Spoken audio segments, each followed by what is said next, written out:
আজ আমরা শিখব কিভাবে একটি কোয়াড্রেটিক ইকুয়েশন সলভ করতে হয়। তো আর দেরি না করে চলুন শুরু করা যাক।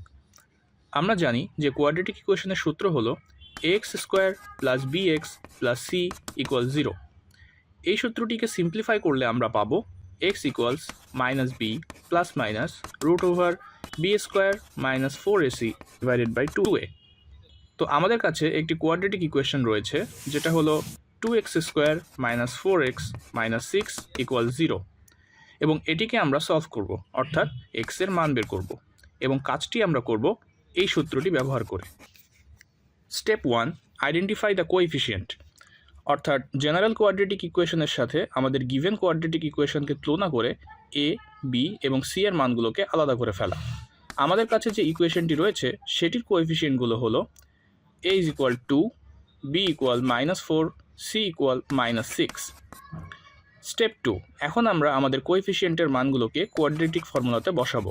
তো চলুন আমরা a, b এবং c এর ভ্যালুগুলো বসাই। এখন ইকুয়েশনটাকে সিম্পলিফাই করা যাক।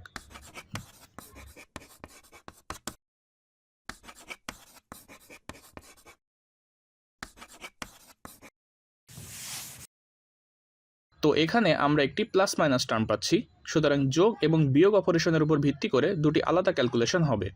অতএব আইদার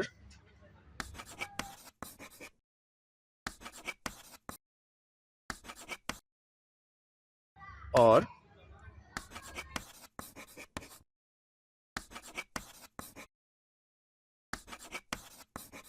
সুতরাং দেখতে পাচ্ছি আমরা আমাদের গিভেন কোয়াড্রেটিক ইকুয়েশনের দুটি আলাদা আলাদা সলিউশন পেয়েছি।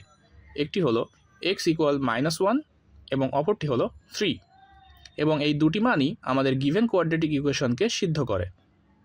এতক্ষণ আমাদের সাথে থাকার জন্য ধন্যবাদ।